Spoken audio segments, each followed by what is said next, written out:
O fim não é o caos, é a conclusão. E se o fim do mundo não fosse uma tragédia, mas um plano perfeitamente executado? Parece estranho pensar assim, não é? Desde pequenos, fomos ensinados a temer o fim. Imagens de destruição, caos, sofrimento, como se tudo estivesse caminhando para um colapso sem sentido. Mas e se essa visão estiver incompleta? E se o fim não for o momento em que tudo perde o controle, mas exatamente o momento em que tudo finalmente faz sentido? As Escrituras sempre apontaram para um desfecho, não como algo aleatório, mas como o encerramento de uma história que começou com propósito. Um plano que não foi improvisado, mas cuidadosamente conduzido ao longo do tempo.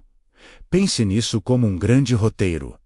Cada pessoa, cada geração, cada acontecimento, como peças de um quebra-cabeça que só revela a imagem completa no final.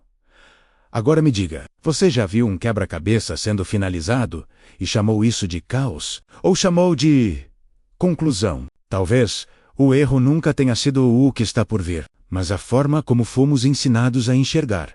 Porque quando você começa a olhar de outra forma, percebe algo inquietante. Os sinais não apontam para a desordem. Apontam para alinhamento. Tudo acontecendo no tempo certo, na intensidade certa, na direção certa. E isso levanta uma pergunta que poucos têm coragem de fazer. E se o fim não for algo para temer, mas algo para se preparar? Porque existe uma diferença enorme entre ser pego de surpresa e entender o que está acontecendo. E ao longo dessa jornada, você vai perceber que aquilo que parecia assustador começa a revelar propósito. Você já teve a sensação de que algo está diferente no mundo? Não apenas eventos isolados, mas uma sequência de acontecimentos que parecem se intensificar, como se tudo estivesse acelerando rumo a algo maior. Guerras, crises, mudanças rápidas. Mas o mais curioso não é o que está acontecendo. É a frequência com que tudo isso ocorre. E o mais impressionante, nada disso é novidade. Muito antes de qualquer tecnologia, antes de qualquer avanço moderno, homens já falavam sobre esse tipo de tempo. Eles descreveram dias em que o certo seria confundido com o errado, e o errado seria defendido como certo. Um tempo em que as pessoas estariam cada vez mais ocupadas, mais vazias, mais conectadas, mas sozinhas, mais informadas, mas sem direção. Agora pare e pense com sinceridade. Isso não soa exatamente como o mundo de hoje? Mas aqui está o ponto que muda tudo. Esses sinais não foram dados para gerar medo. Eles foram dados como alerta, como um aviso silencioso dizendo: preste atenção. Você está vivendo um momento decisivo, e existe algo ainda mais profundo nisso tudo. Os sinais não são apenas externos. Eles também estão dentro das pessoas. Ansiedade crescente, falta de propósito, uma sensação constante de que algo está faltando, mesmo quando aparentemente está tudo bem. Isso não é coincidência, é um chamado. Mas a maioria ignora, prefere se distrair. Prefere continuar como está, porque encarar os sinais exige algo difícil, mudança. E a pergunta agora não é sobre o mundo, é sobre você. Você está apenas observando tudo isso acontecer, ou está entendendo o que isso significa? E se o maior problema nunca foi a falta de informação, mas a falta de atenção? Ao longo da história, sempre que algo grande estava prestes a acontecer, o aviso vinha antes, claro, direto, sem rodeios, mas ainda assim, ignorado. No tempo de Noé, por exemplo, o alerta era visível. Um homem construindo uma arca gigantesca em um lugar onde ninguém sequer imaginava o que estava por vir, parecia loucura em exagero, fanatismo em... As pessoas seguiram suas vidas normalmente, até que chegou o dilúvio. Não como surpresa, mas como cumprimento. Anos depois, outro aviso foi dado. Uma cidade inteira foi alertada sobre seu destino. Houve tempo para mudança, tempo para reflexão. Mas o orgulho falou mais alto. E o resultado foi a destruição de Sodoma e Gomorra. Percebe O padrão, o aviso, sempre existiu. O problema sempre foi a reação das pessoas. Agora, traz isso para hoje. Quantas mensagens você já ouviu? Ei, ignorou. Quantas vezes algo dentro de você disse, preste atenção, e você simplesmente continuou? Porque o aviso não vem apenas de fora. Ele também ecoa por dentro, na consciência, na inquietação, naquela sensação de que algo precisa mudar. Mas aqui está o ponto mais desconfortável. Ouvir não é suficiente. Entender não é suficiente. Se não houver ação, nada muda. E a história mostra isso claramente. O aviso nunca foi o problema.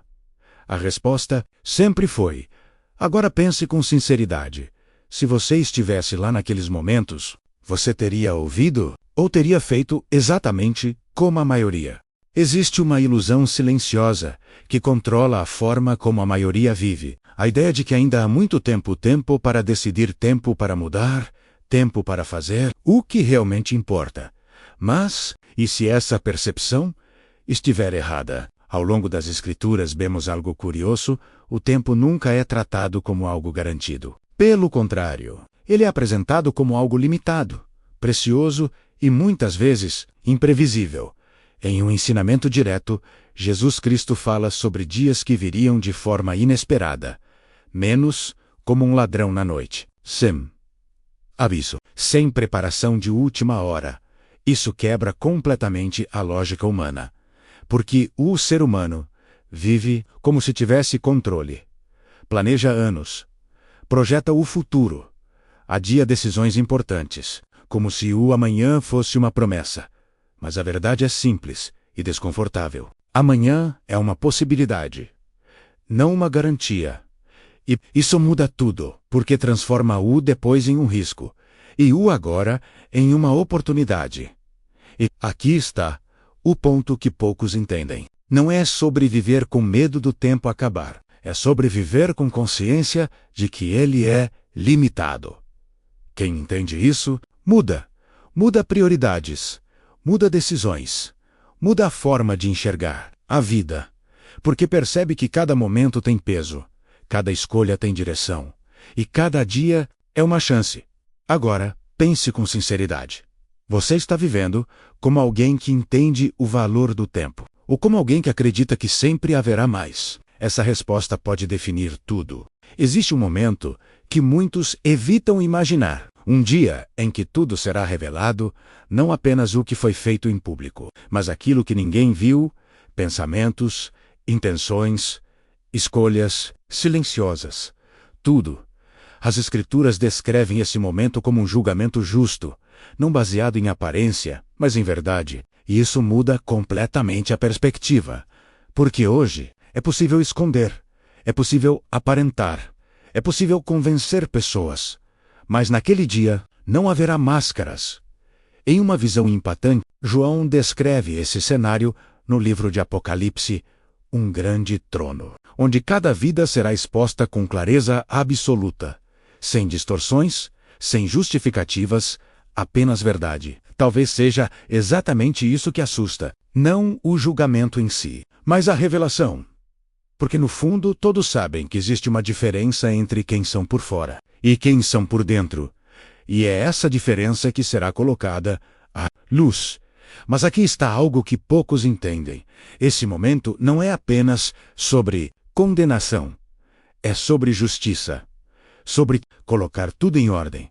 Sobre fechar todas as contas que ficaram em aberto. Agora pare e pense com sinceridade. Se tudo fosse revelado hoje, você estaria em paz com o que apareceria? Essa pergunta não é para gerar medo, mas consciência, porque ainda há tempo. Tempo para alinhar, tempo para mudar, tempo para decidir. Existe um erro que quase todo mundo comete, e o mais perigoso é que ele parece pequeno e inofensivo, quase insignificante, né? O hábito de adiar. Depois eu penso nisso. Depois eu mudo. Depois eu me aproximo de Deus. Esse depois parece tranquilo, mas carrega um risco enorme, porque ele cria uma falsa sensação de tempo infinito, como se sempre houvesse mais uma oportunidade, mais uma chance, mais um momento ideal. Mas esse momento ideal raramente chega. Nas Escrituras, há um exemplo marcante disso. Um homem chamado Félix ouviu uma mensagem que tocou profundamente sua consciência. Ele entendeu. Ele sentiu o peso da verdade. Mas, em vez de agir, ele adiou. Disse que ouviria novamente em outra ocasião. E esse outro momento nunca chegou. Isso revela algo forte. Sentir não é suficiente. Entender não é suficiente. Se não houver decisão, tudo continua igual. E é exatamente assim que muitas pessoas vivem hoje. Elas sabem o que precisam mudar. Sentem isso, reconhecem isso, mas continuam adiando. E aos poucos, o coração vai se tornando menos sensível, menos atento, menos disposto, até que aquilo que antes incomodava passa a não fazer mais diferença. E esse é o verdadeiro perigo. Não é rejeitar a verdade de uma vez, é ignorá-la aos poucos. Agora pense com sinceridade. Quantas vezes você já disse depois, para algo que sabia que precisava fazer agora? Essa resposta pode revelar mais do que você imagina. Existe um momento que passa despercebido pela maioria: o silêncio. Não o silêncio de ausência, mas o silêncio que antecede algo grande, antes de mudanças profundas, antes de acontecimentos decisivos. Tudo parece normal, calmo, até previsível. E é exatamente aí que mora o perigo. Porque quando tudo parece estável, as pessoas relaxam, param de observar, deixam de perceber. Nas Escrituras, há um padrão claro. Momentos críticos não chegam sempre no meio do caos, mas, muitas vezes, no meio da aparente tranquilidade. As pessoas estão vivendo suas rotinas, trabalhando, planejando, se distraindo, como se nada estivesse prestes a acontecer. Mas, por trás dessa normalidade, algo está sendo alinhado, preparado, organizado, e poucos percebem. No livro de Apocalipse, há uma passagem que descreve um silêncio no céu, um momento de pausa, como se tudo estivesse aguardando algo de grande impacto. Não é vazio, é expectativa, é o instante antes da revelação. E isso muda completamente a forma de enxergar o presente. Porque talvez o maior sinal não seja o barulho, mas o silêncio. Não a crise evidente, mas a falsa sensação de que está tudo bem. Agora pense com sinceridade. E se esse tempo tranquilo que você está vivendo for apenas a pausa antes de algo muito maior, você está atento ou distraído. Existe uma realidade que muita gente tenta suavizar, mas ela continua sendo verdade. Nem todos estarão preparados. Isso vai contra a ideia confortável de que no final, tudo vai dar certo para todo mundo. Parece bonito, mas não é isso que as Escrituras mostram. Existe uma separação, clara, definitiva, em um ensinamento direto. Jesus Cristo fala sobre dois caminhos. Um largo, fácil, seguido pela maioria. E outro estreito, difícil, escolhido por poucos. Agora pense, se a maioria está indo por um caminho, isso garante que ele está certo? Ou apenas que é o mais fácil? Essa é uma das verdades mais difíceis de aceitar, porque ela exige posicionamento. Exige sair da zona de conforto. Exige decidir conscientemente a direção da própria vida. E aqui está o ponto mais sério. No fim, não existe meio termo. Não existe neutralidade. Cada escolha, cada atitude, cada decisão silenciosa está te levando para um dos lados, mesmo que você não perceba, mesmo que você não queira pensar nisso. E isso torna tudo mais real, mais urgente, mais pessoal, porque não se trata apenas de um evento futuro, se trata do caminho que você está seguindo agora. Depois de tudo, o que você viu até aqui. Sinais, avisos, decisões, chamados. Chegamos à verdade central de tudo isso. O fim não é o caos. Nunca foi.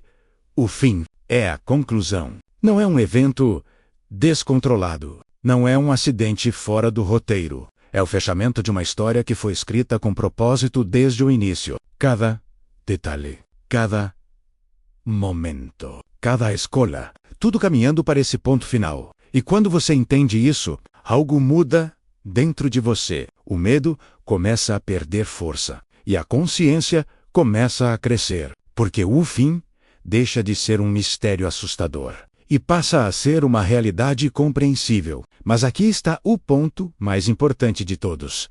A conclusão não será igual para todos. Para alguns, será o cumprimento de uma promessa. Para outros, o resultado de decisões ignoradas. E essa diferença não acontece no último momento. Ela acontece agora. Na forma como você vive, no que você prioriza, nas escolhas que você faz quando ninguém está olhando. Porque, no final, não será sobre o que você ouviu, será sobre o que você fez com o que ouviu. E talvez essa seja a pergunta mais importante de toda essa jornada. Depois de tudo isso, você vai continuar vivendo da mesma forma ou vai começar a viver com consciência de que o fim não é o caos, mas a conclusão? Essa história termina aqui, mas a sua decisão começa agora.